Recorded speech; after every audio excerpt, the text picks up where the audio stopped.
I needed resources if I was going to track down Roscoe Bob Bryant, and hunting Plumber looked like a good way to get rich quick.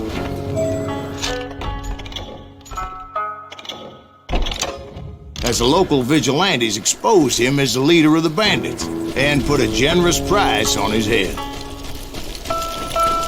Plumber rallied his gang to plunder one last gold mine before making their escape, and that's where I thought I'd find him.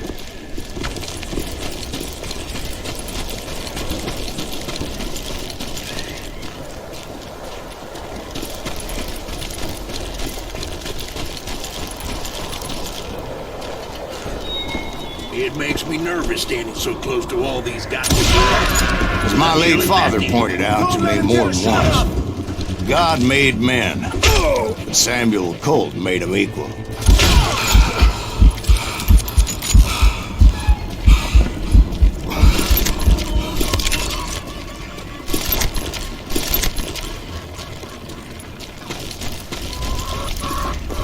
I knew that dynamite wasn't mine, so I decided the polite thing would be to return it. It was the biggest gold rush since Sutter's Mill in '48. Unfortunately, prospectors weren't the only ones drawn to those riches. There were thieves and killers, robbing travelers and hijacking gold shipments. Like those that ran with Plumber. Some were just regular folks I knew from town, drawn by greed and easy pickings. Charlie Crow, the blacksmith. James, who worked in the stable. And Jeremiah Barber, the butcher's son. Ordinary citizens who lived a double life. Stealing and thieving and murdering their neighbors.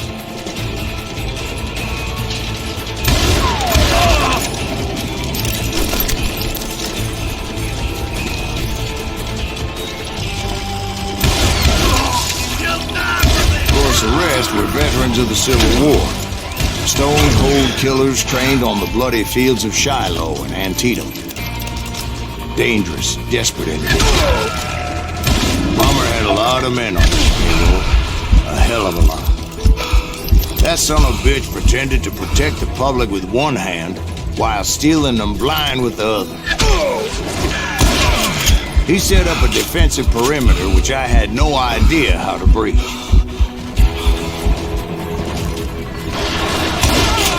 I was outnumbered and in way over my head, but I was too damn stubborn and stupid to realize it. They must have thought I was tough. Or had some kind of death wish. Seeing as there were barrels of gunpowder everywhere. One stray bullet, one stray spark, and I'd be blown to hell and gone. I thought I was some kind of hero. I finally made it past and headed on to meet my destiny. But first, I had something I needed to figure out. I had a few ideas on how to get into that mine, but once I made my decision, I knew there was no turning back. So my first thought was to enter the nearest mine portal. I saw an entrance. Made sense. It was the quickest way in, but that also made it more dangerous, as there would undoubtedly be enemy pickets posted along the way.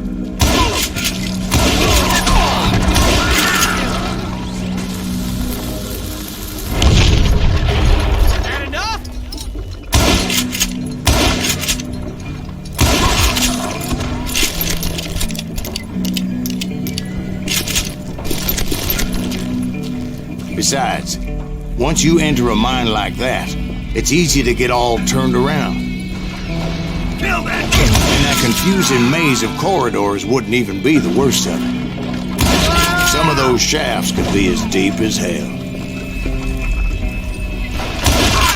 A single stumble or misstep can easily end in a deadly plunge to oblivion. Let's do this!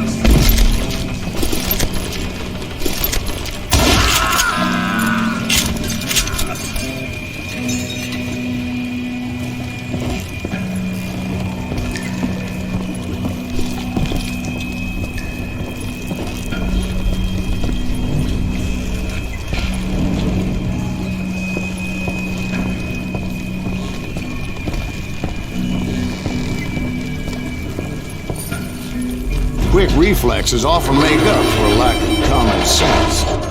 Luckily, I was never one to be easily bushwhacked. I would just need to be careful not to blow myself to kingdom come. With all that gunpowder and dynamite everywhere, somebody has to know what he's shooting at. All it takes is one tiny spark, and boom. Surprise! I will drop you down the line.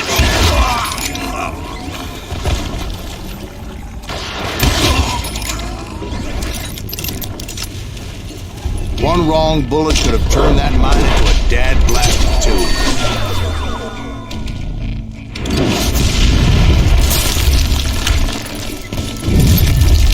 I freely admit that my plan of attack was not just moronic, but clearly indecisive.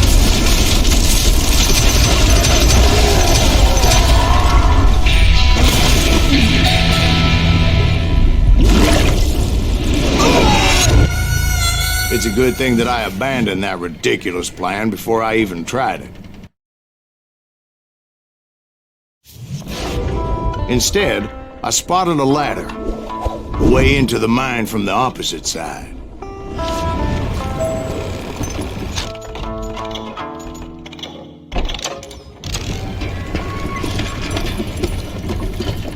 It was a long way around, but that approach seemed more sensible at the time.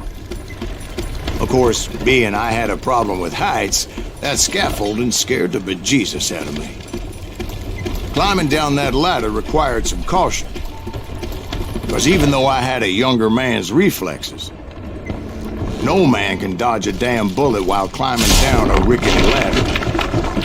I was determined not to give up, however.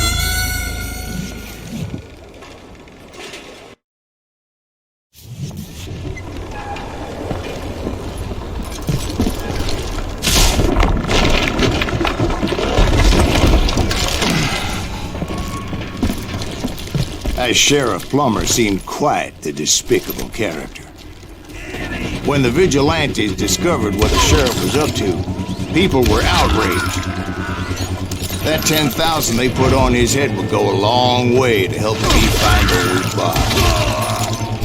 And I had made it my mission to settle that score come hell or high water.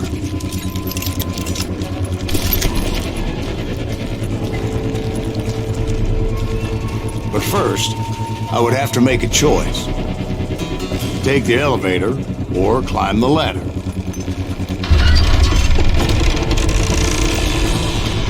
I picked the more convenient and more dangerous route.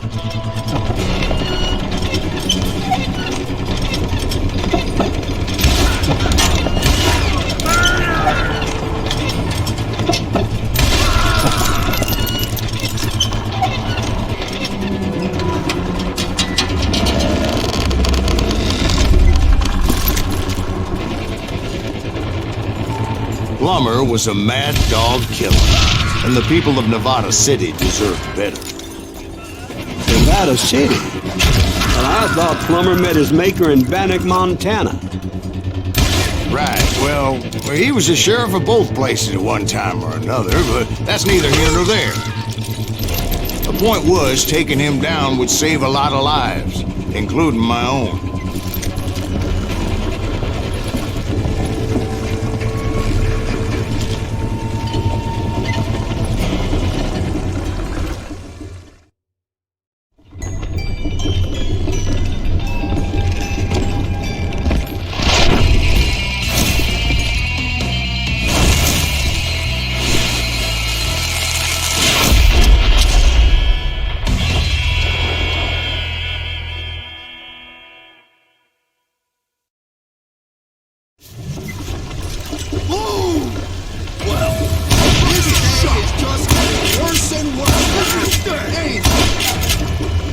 Plummer was clearly unhinged, and I could see right away that this was going to take some doing. This cocksucker is smarter than he looks!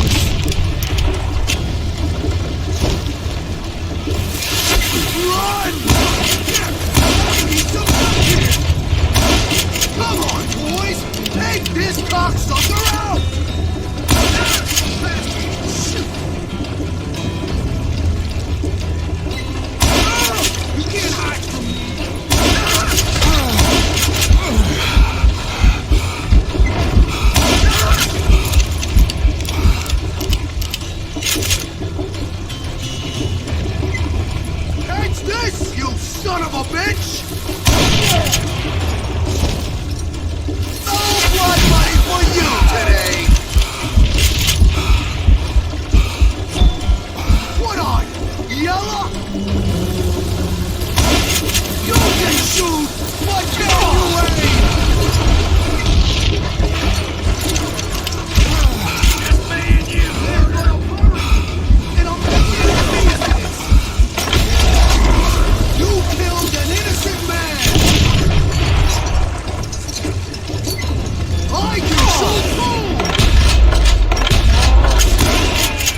that's how Henry Plummer died. Him and his crew were worth their weight in gold. And now,